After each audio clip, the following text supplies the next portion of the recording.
For the cameras, these men are suspected of killing dozens of people in the Gulf Coast state of Veracruz. After being captured, they told us of another 3 safe houses where 32 bodies were found. On the day Miriam Rodriguez lost her daughter to the cartel, her world stopped and emptied out into a sea of grief, hurt, regret, and heart-wrenching pain. Her daughter's name was Karen, and she was innocent when the cartel took her. Karen had no affiliations with the cartel, and yet they took her. She was just a student helping out her mother when they took her. Karen was a good daughter in a society that had rotten to its core. So you can imagine how Mrs. Rodriguez felt about her daughter's abduction. Well, no, you can't. You cannot know how she felt, except you have lived in Mexico and had your daughter kidnapped in broad daylight by cartel hitmen, knowing fully well you would never see them again. So, in the days and weeks after Karen's abduction, Miriam found herself overwhelmed by a single emotion, a single objective, a single undiluted desire for revenge. Like a twist in a plot orchestrated by a Hollywood scriptwriter, Miriam took on elaborate disguises, mounted stakeouts, and went to incredible lengths to find her daughter's killers. This is the story of Miriam Rodriguez, the mum who brutally killed cartel members for her daughter's death. The abduction of Karen.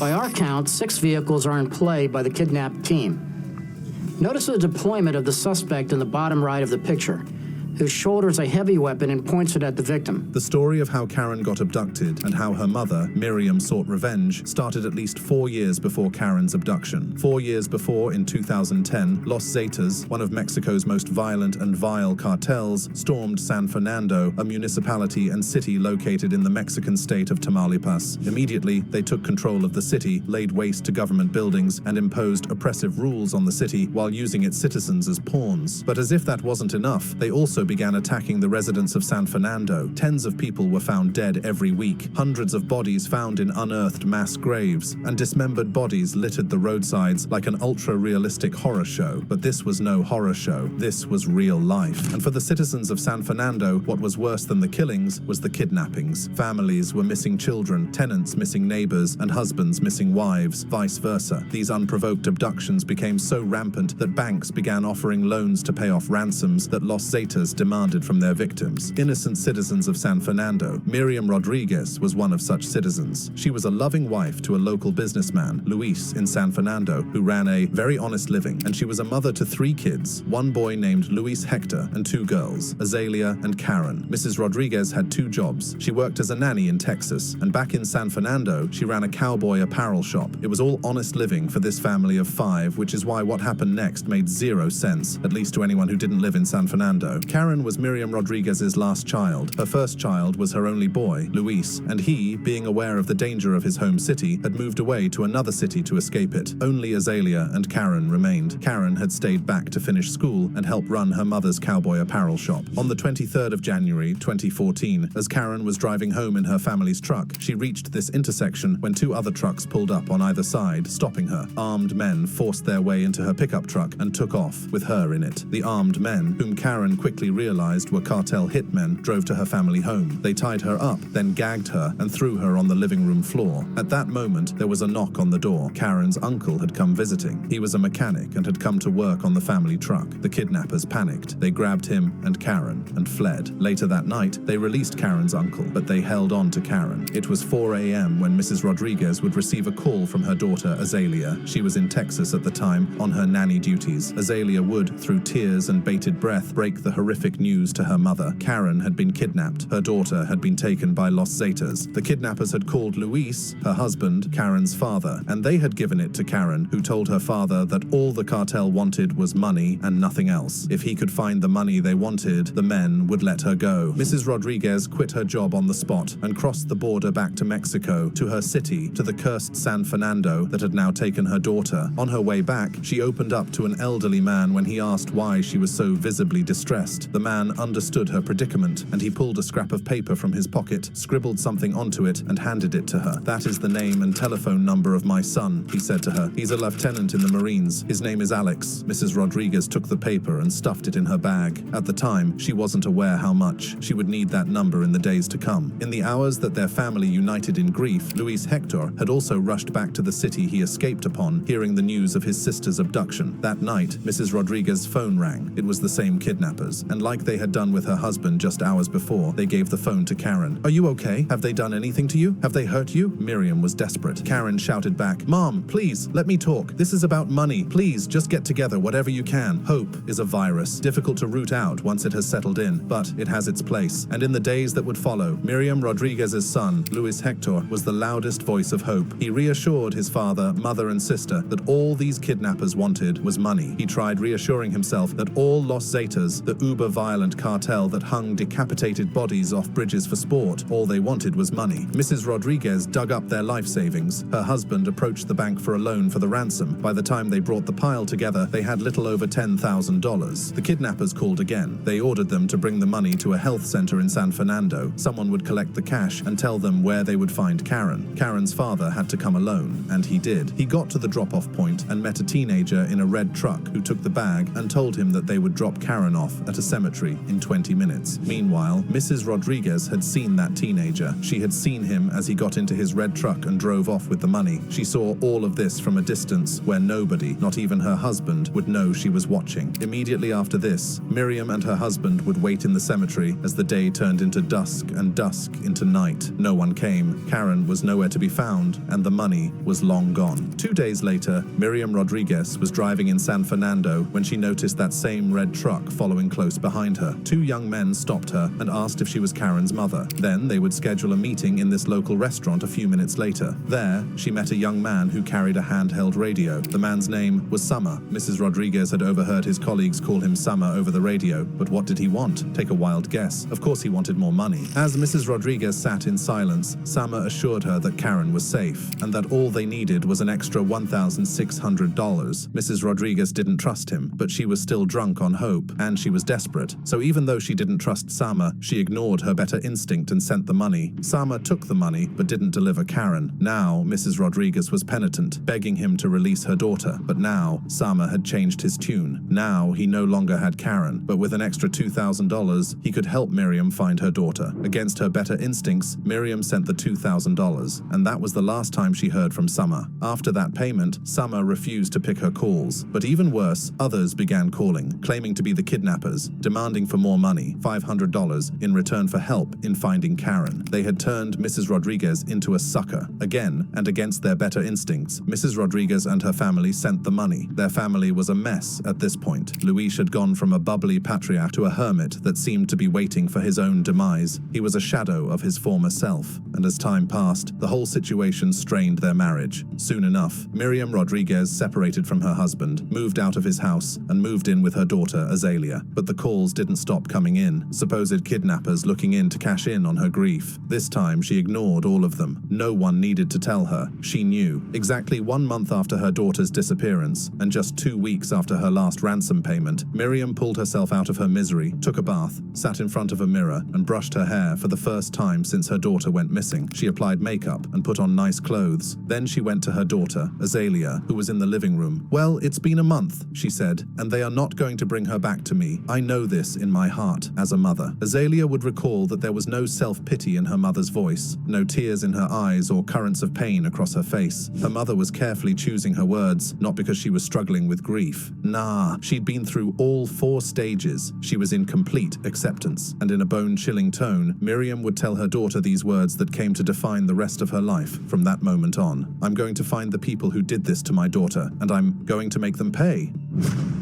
Pounds of flesh.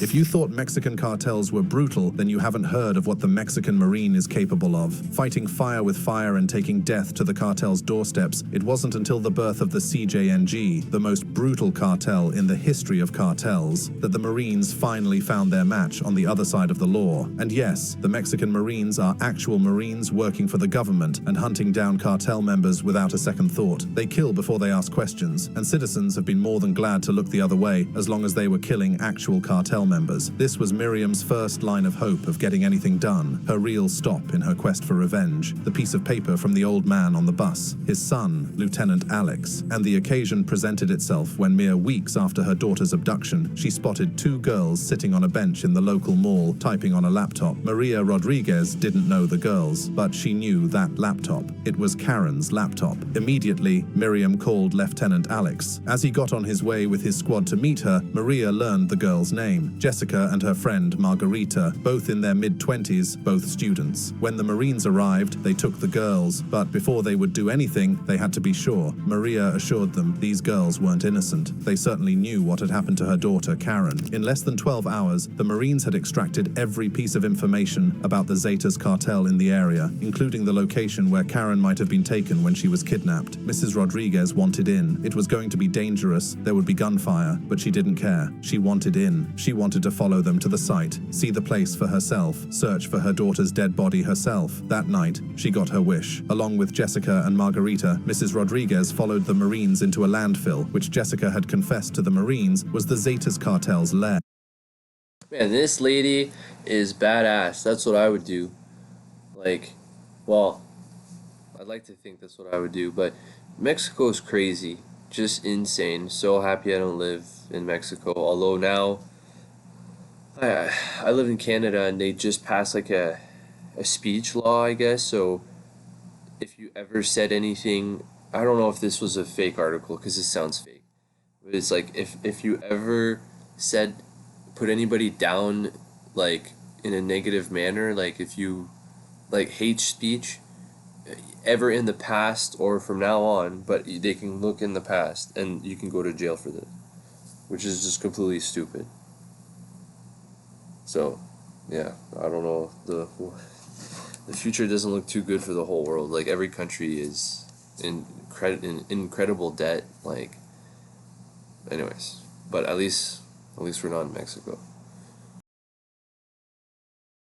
They were met with instant gunfire, but the Marines responded with lethal precision, and when the dust settled, the Zetas cartel hitmen, who hadn't fled into the bush, were found dead in their very own lair. They found a few kidnapping victims still alive. One of them would tell Mrs. Rodriguez that a female cartel member was about to decapitate him when the raid began. Mrs. Rodriguez had saved him. He was grateful. She was too, but she was here for her daughter. Mrs. Rodriguez didn't find Karen amongst the living. She also didn't find her amongst the dead, but amongst the instruments of torture that the Zetas had laid for their victims, she found something that she recognized: a scarf and a seat cushion that belonged to her daughter. Karen was dead. As she made her way back to the Marines, overwhelmed with a strange combination of grief and relief, she found Jessica and Margarita in the middle of a confession. The Marines had found the mutilated bodies of 3 female victims, one of whom was pregnant. Jessica confessed to them that they had kidnapped all 3 from the highway and demanded ransom. When the families of the victims failed to pay the ransom, they killed them. The Marine listened quietly to their confession, and when they were done, they ordered Jessica to get on her knees. She was killed on the spot. Margarita, on the other hand, was told to run towards a tree in the distance. If she could make it to that tree, her life would be spared. As Margarita raced for the tree, the Marines took their time to line up a perfect shot. Mrs. Rodriguez watched on in silence. This should have been the end. She had gotten some bones and sent them to the authorities for identification. Once confirmed, it would be all over, right? Wrong. She might have gotten her pound of flesh from the cartel, but she had not gotten the culprits of the kidnapping. She had not forgotten his name: Sama, the teenage boy who had taken her daughter and scammed her repeatedly when she still had hope that Karen was alive, that her daughter would return. She needed to find him and his accomplices and bring them to justice, but this time she would work with the police, not the Marines. However, if the police were going to take her seriously, she was going to have to do some police work herself. She had to build a case, a lead that the police wouldn't be able to refuse, and so she began. Her first stop was her brother-in-law, Karen's uncle, the mechanic that had been abducted with Karen and released without her. She sat him down, interrogated him until she had gotten every detail from him about that fateful day, what the captors looked like, war, everything, till he had exhausted everything he could. Now, it was time to find Sama. But where would she start from? This wasn't the movies, right? Wrong. You see, small-time gangsters like Sama weren't particularly smart.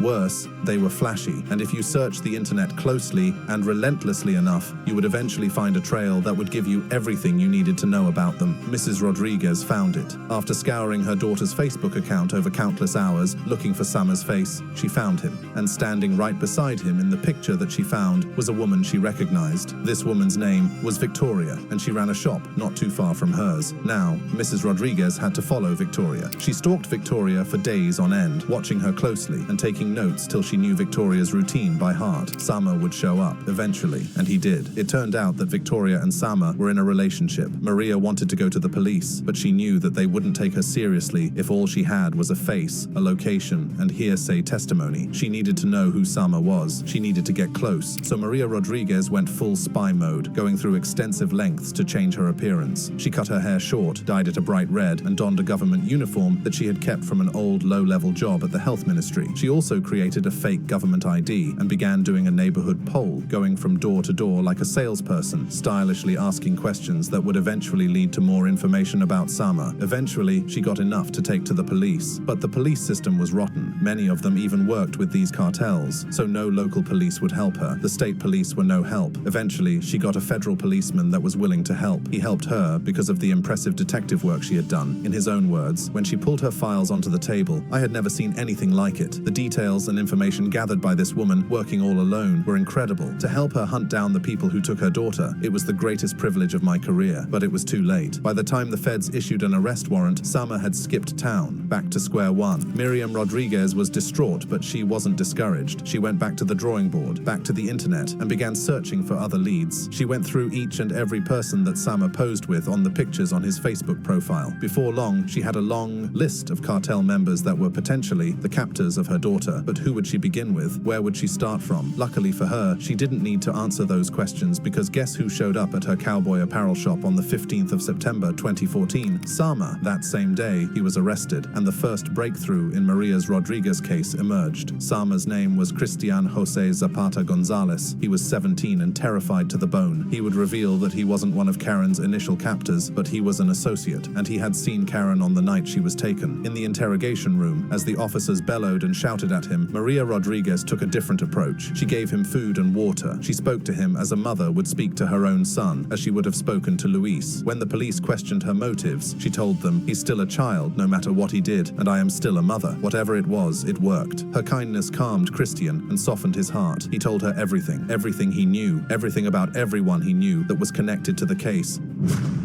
Even in death.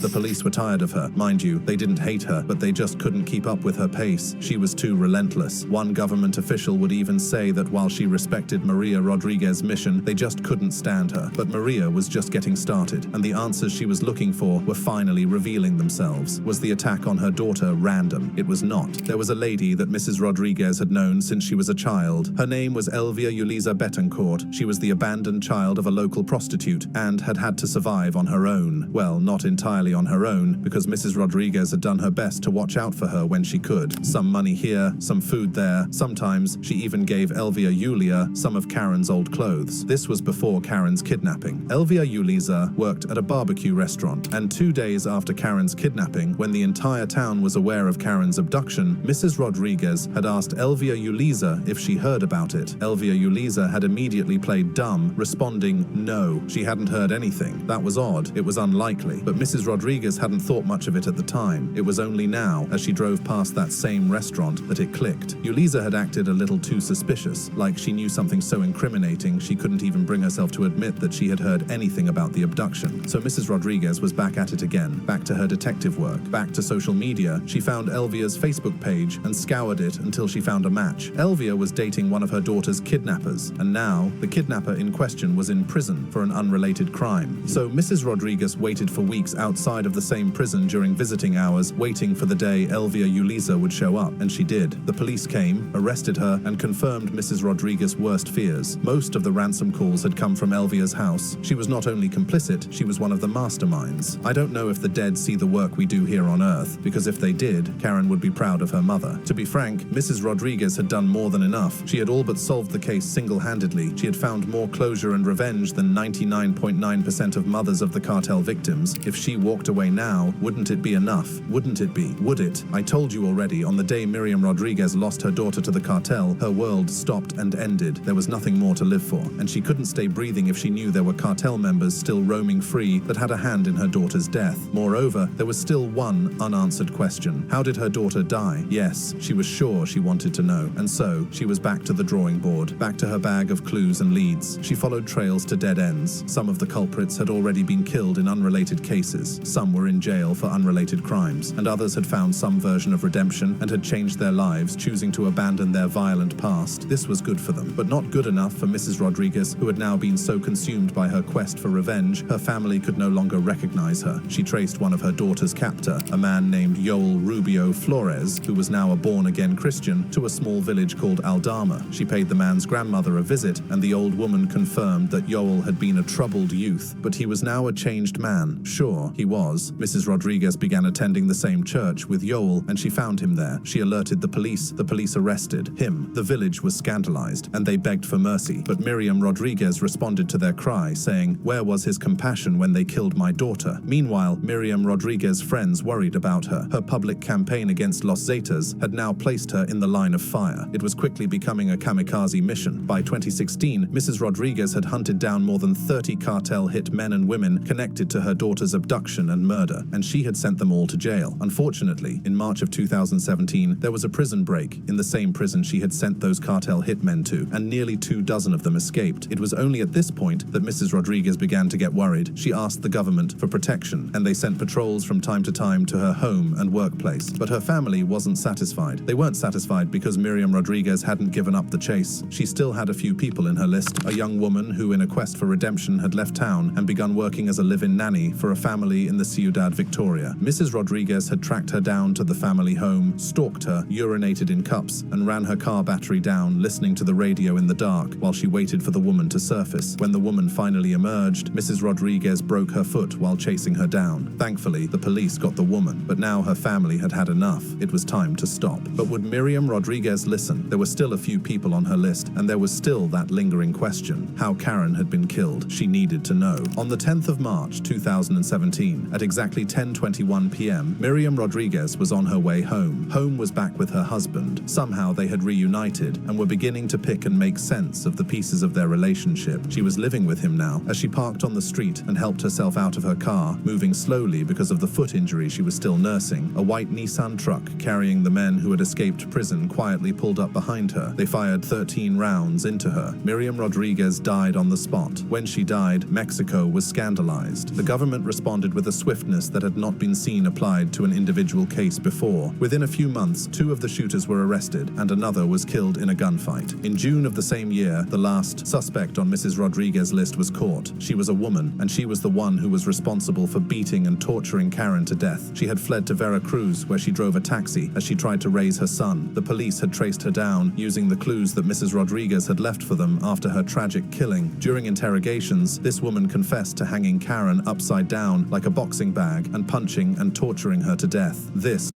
was what Mrs. Rodriguez wanted to find out, what she wanted to know, the answer to her last question concerning Karen. And although her family mourned her loss, they were somehow relieved that Miriam Rodriguez never found out. No mother deserves to hear that. No loving mother. Paraded for the cameras. These men are suspected of Upside down like a boxing bag. And Crazy. Crazy.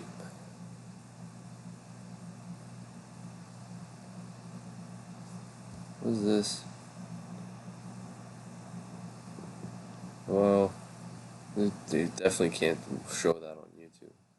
Anyways, hope you guys liked the episode, and be thankful you don't live in Mexico if you're not a Mexican viewer.